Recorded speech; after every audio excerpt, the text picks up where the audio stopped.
आप, मैं भावना स्वागत करती हूँ आपका आपके YouTube चैनल स्टूडेंट इंडिया पर। तो दोस्तों, आज के इस वीडियो के अंदर हम पढ़ेंगे मुहावरे। क्या पढ़ेंगे? मुहावरे। इससे पिछली वीडियो के अंदर मैंने आपको मुहावरे पढ़ाए थे। मैंने उसकी पिछली वीडियो के अंदर 20 मुहावरे पढ़ाए थे, तो इस वीडियो के अंदर भी मैं आपको 20 मुहावरे पढ़ाऊंगी। टोटल 40 मुहावरे हैं, मतलब मैं आपको कंप्लीट 40 मुहावरे पढ़ाऊंगी। बिकॉज जो हमारी नवोदय की जो बुक है 9th क्लास में, मैंने आपको बताया भी था पिछली वीडियो में, ये जो मैं जितने भी आपके लिए मुहावरे ले रही हूँ, ये सब मुहावरे आपकी नवोदय 9th क्लास की जो नवोदय की बुक है उसमें से है। ठीक है, तो इस क्लास में भी हम यही पढ़ेंगे मुहावरे। तो ये मैंने जो क्वेश्चन जो मैंने मुहावरे लिए हैं, ये सारे मुहावरे नवोदय की बुक पे से ही लिए हैं। ठीक है, तो हमारे पूरे टोटल 40 मुहावरे हैं। सो हम स्टार्ट करते हैं। तो पहला हमारा 20 तो करवा दिया था, 21 है। नाक में दम करना। क्या है? नाक में दम करना। तो नाक में दम करने का मतलब होता है परेशान करना, किसी को परेशान कर देना। अब आप कहोगे कि उसने तो मेरे नाक में दम कर रखा है, इसके कहने का मतलब क्या है? परेशान कर देना। बहुत बार यूज भी हुआ ये शब्द, ये वाक्य। मुंह छिपाना, शर्म करना। अब मुंह छिपाने का मतलब है जैसे कि आपने कोई भी गलत काम कर दिया हो, आपने कोई भी बुरा काम कर दिया हो, तो आपकी मम्मी और फिर पापा आपको डांटेंगे, या फिर आपकी मम्मी डांटेगी या फिर पापा आपको डांटते हैं, तो आप बिल्कुल ऐसे खड़े होकर उससे जवाब तो नहीं देते ना। आप सर झुकाते हैं, वो आपको डांटते हैं तो आप सर नीचे झुकाते हैं, मतलब आपको शर्म आती है, अपने गलती पर पश्चाताप होता है, इसलिए। तो मुंह छिपाना मतलब मुंह छिपाते हो। आसमान टूट पड़ना, नेक्स्ट है आसमान टूट पड़ना। इसका है विपत्ति आना। इसका कहने का मतलब है आसमान टूट पड़ना, विपत्ति आना। जैसे कि आप किसी मुश्किल में हो, तो आप उस मुश्किल से निकलते हो, मतलब ये मुश्किल खत्म हो जाती है जब आप उस मुश्किल से निकलते हो, तो आप घर आके आराम से बैठते हो, ऐसे कहते हैं चलो अच्छी बात है, मुसीबत टल गई। फिर एकदम आपका फ़ोन आ जाता है, फिर आपको कोई दूसरी मुसीबत आ जाती है, मतलब फ़ोन में किसी ने कुछ भी आ जाए मुसीबत, तो एकदम से आप खड़े होते हैं। तो दूसरा व्यक्ति कहता है कि अब क्या आसमान टूट पड़ गया, मतलब अब क्या मुसीबत आ गई। विपत्ति का मतलब मुसीबत आना भी होता है, तो अब क्या मुसीबत आ गई ये होता है। तो वो दूसरा व्यक्ति क्या कहेगा कि अब क्या आसमान टूट पड़ गया। ठीक है, इसे कहने का मतलब भी कि अब कौन सी विपत्ति आ गई। नेक्स्ट है ईद का चांद होना। इसका मतलब होता है जो बहुत देर बाद मिलना। ये तो आप बचपन से लेकर अब तक पढ़ते आए हो, क्योंकि ये जो है ना हर क्लासेस में पूछ होते हैं।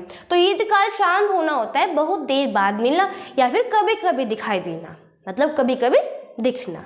ठीक है, नेक्स्ट है उल्टी गंगा बहना। उल्टी गंगा बहना का होता है उल्टा काम करना। ठीक है, कोई व्यक्ति उल्टा काम कर देता है, मतलब वो उल्टी गंगा बहती है। इसके मैंने आपको ये बताया था कि जो भी वो होते हैं हमारे, जो भी मुहावरे होते हैं, हमें उस मुहावरे के शब्दार्थ पर नहीं जाना है, हमें उस मुहावरे के भाव पर जाना है। देखो, अब उल्टी गंगा बहना, अब इससे आप कहोगे कि गंगा क्या उल्टी बह रही है? नहीं, इसके भाव पर जाना है कि उसने उल्टा काम कर दिया। अब देखो, आसमान टूट पड़ना, अब क्या इसका मतलब कि आसमान टूट गया? नहीं, इसके भाव पर जाना है कि कोई भी आसमान टूट पड़ना मतलब कोई विपत्ति आ जाना। ठीक है, जैसे नाक में दम करना, इसका होगा परेशान करना। ओके, बरस जाना। अब कहोगे क्या बारिश जो होती है बरस जाना, क्रोधित होना। बरस जाना, क्रोधित होना। अब क्या जो बारिश होती है वो बरस जाती है, क्या पर क्रोधित है? नहीं ना, इसका मतलब बरस जाना, क्रोधित होना। अब कोई भी आपने फॉर एग्जाम्पल जो मैंने इसका बताया था, जैसे कि कोई आपके क्रोधित है, क्या है आप पर क्रोधित है, तो इसका मतलब बरस गया, वो बरस जाना मतलब उस पर और ज़्यादा क्रोध करना, बहुत क्रोध करना, मतलब बरस जाना, उस पर बरस गया मतलब क्रोध करने लगा। ऐसे तो नहीं जो बारिश है बरस गई उसके ऊपर, नहीं। रात दिन एक करना, कठोर परिश्रम करना। रात दिन एक करना, कठोर परिश्रम करना। ठीक है, तो हमने 27 कर लिए हैं, तो अब हम अपने आगे मुहावरे करते हैं। पीठ ठोकना। पीठ ठोकना मतलब शाबाशी, मतलब शाबाशी देना। इसका मतलब है पीठ को ठोकना नहीं, पीठ थपथपाना, जिसे हम बोल सकते हैं पीठ थपथपाना। अब जब पीठ थपथपाते हैं, जो हमारी कमर होती है उसे थपथपाते हैं तो शाबाशी देते हैं, होता है ना, पीठ थपथपाते हैं मतलब शाबाशी देना। तारे गिनना, तारे को गिनना। अब कोई तारे गिन सकता है? बिल्कुल नहीं गिन सकता, क्योंकि तारे जो है वो अगिनत है, मतलब उसे कोई नहीं गिन सकता, उसकी गिनती ही नहीं है, वो तो कभी चले जाते कभी आते हैं, उनकी गिनती नहीं होती। तो तारे गिनना, चिंतित होना, तारे गिनना मतलब चिंतित होना। जमीन पर पैर ना रखना। अब इसका मतलब जैसे कि तारे गिनना, चिंतित होना, इसका मतलब है अब आप तारे गिनते रहोगे पूरे दिन पूरी रात भर गिनो तो भी अब तारे नहीं गिन सकते, तो चिंता आ जाती है, मतलब चिंतित हो जाते हैं, परेशान हो जाते हैं। जमीन पर पैर न रखना, बहुत घमंड करना। अब कैसे? जमीन पर पैर न रखना मतलब बहुत घमंड करना। अब इसका मतलब कैसे हुआ? देखो, अब जैसे जिसको बहुत ज़्यादा घमंड आ जाता है, जिसको बहुत ज़्यादा घमंड आ जाता है तो वो उड़ने लगता है, मतलब ऐसे ना उड़ जाए, मतलब वो ज़्यादा ऊंचा होने लगता है। वो घमंड मतलब ज़्यादा घमंड आ जाता है, वो सबसे ऐसे समझता है मैं सबसे ज़्यादा ऊपर हूँ, सब मुझसे नीचे है, मैं सबसे ज़्यादा ऊपर हूँ। तो इसका मतलब है कि वो ज़मीन पर पैर नहीं रखता। ऐसा नहीं कि ज़मीन पर पैर नहीं रखता, ऐसा है मतलब कहने का मतलब ये है, ज़मीन पर पैर न रखना मतलब जो ऊपर रहना, हमेशा ज़्यादा ऊपर रहने की सोचता है कि मैं सबसे ऊपर हूँ, ठीक है। तो बहुत घमंड करना।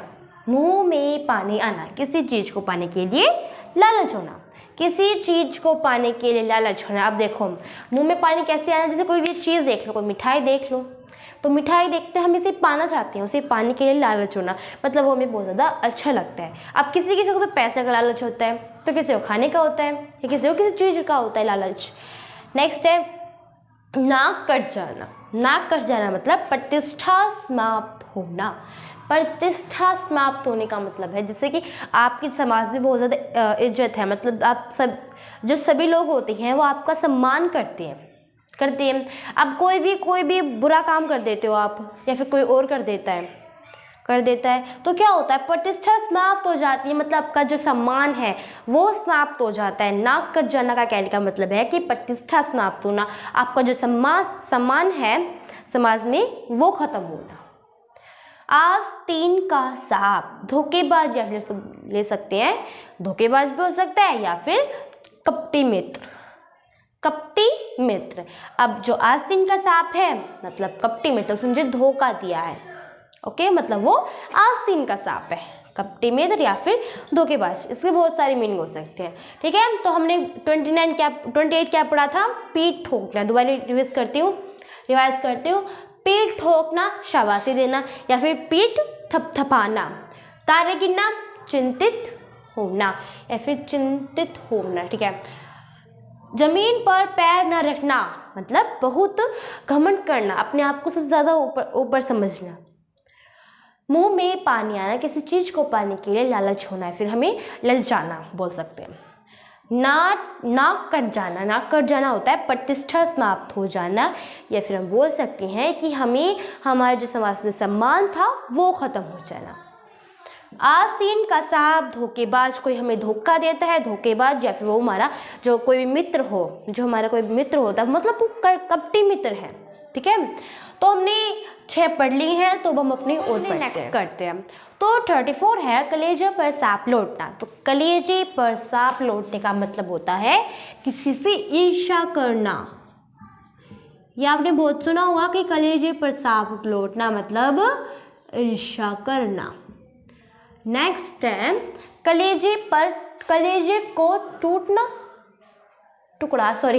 कलेजे का टुकड़ा। तो कलेजे का टुकड़ा मतलब हमें बहुत प्रिय, बहुत प्रिय। नेक्स्ट है घोड़े बेचकर सोना। घोड़े को बेचकर सोना नहीं, घोड़े बेचकर, भाव समझिए, घोड़े बेचकर सोने का मतलब होता है निश्चिंत होकर सोना, बिल्कुल निश्चित होकर सोना, कोई भी परेशानी ना हो, कोई भी टेंशन ना हो, तो तब कहते हैं हम कि निश्चित होकर सोना, या फिर बोल सकते हैं घोड़े बेचकर निश्चित होकर सोना, ठीक है। नेक्स्ट है हंसी उड़ाना, किसी का मजाक उड़ाना। हंसी उड़ाने का मतलब होता है किसी का मजाक उड़ाते हैं, तो हम बोल सकते हैं उपहास करना, क्या होगा ये? उपहास करना। सो नेक्स्ट है हमारा छक्के छुड़ाना। छक्के छुड़ाने का मतलब होता है परास्त करना। सो छक्के छुड़ाना, परास्त करना। तीन तेरा कहना। तीन तेरा कहने का होता है बिखेर देना। बिखेर देना, बिखेर देना या फिर फैला देना। फैला देना या फिर बिखेर देना एक ही बात है। ठीक है, नेक्स्ट है दुम दबाकर भागना। तो दुम दबाकर भागने का मतलब होता है तेजी से भागना, यानी सॉरी तेजी से नहीं, कायरता भागना। कायरता पूर्वक होता है। दुम दबाकर कैसे भागेंगे? कायरता पूर्वक भागना है, किसी से डर कर। डर का मतलब वो कायर है, वो व्यक्ति जो है वो किसी का सामना नहीं कर सकता, वो कायर है, तो उसे बोलते हैं दुम दबाकर भागना। तो हम बोलेंगे वो जो व्यक्ति कायर हो वही तो दुम दबाकर भागता है। तो कायरता पूर्वक क्या करेंगे? भागना। हुए ना कंप्लीट? तो यही हमारे 40 थी। तो हमने 40 मुहावरे जो हमने पढ़ लिए हैं, तो अभी इनका मतलब बता देती हूँ एक बार मैं। कलेजे पर सांप लौटना, ईर्ष्या करना। ये भी अपने कई बार पढ़ा होगा। जो कलेजे पर सांप लौटने का मतलब होता है ईर्ष्या करना। नेक्स्ट है कलेजे का टुकड़ा, हमारा बहुत प्रिय। कलेजे का टुकड़ा मतलब बहुत प्रिय। जो हमें सबसे अच्छा प्रिय होता हो, हमारे कलेजे का टुकड़ा होता हो। घोड़े बेचकर सोना, बिल्कुल निश्चिंत होकर सोना, उसे किसी बात की टेंशन नहीं है, वो बिल्कुल निश्चित होकर सो रहा है। हंसी उड़ाना, उपहास करना, किसी की हंसी उड़ाना मतलब उसका मजाक उड़ाना। छक्के छुड़ाना, परास्त करना, जैसे कि भारत के जवानों ने पाकिस्तान के छक्के छुड़ा दिए, मतलब उन्हें परास्त कर दिया। तीन तेरा कहना मतलब बिखेर देना, या फिर बोल सकते उसे फैला देना, बिखेर देना या फिर फैला देना।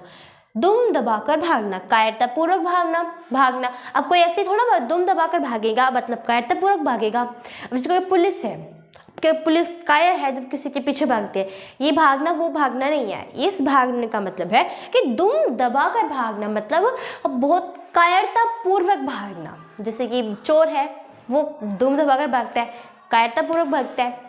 ठीक है, तो हमारे 40 जो मुहावरे थे जो मैंने नवोदय की बुक में से लिए थे, सो वो कंप्लीट हो चुके हैं। नेक्स्ट वीडियो के अंदर मैं आपको इनके MCQs पढ़ाऊंगी, मतलब मल्टीपल चूज क्वेश्चन। ठीक है, तो अब मैंने आपके जो 40 जितने मुहावरे थे वो सारे पढ़ा दिए हैं। अगर आपको मेरी ये वीडियो अच्छी लगी हो तो इसे लाइक करिए, सब्सक्राइब करना एंड शेयर करना। Thanks for watching my video. तब तक आप हमेशा खुश रहो।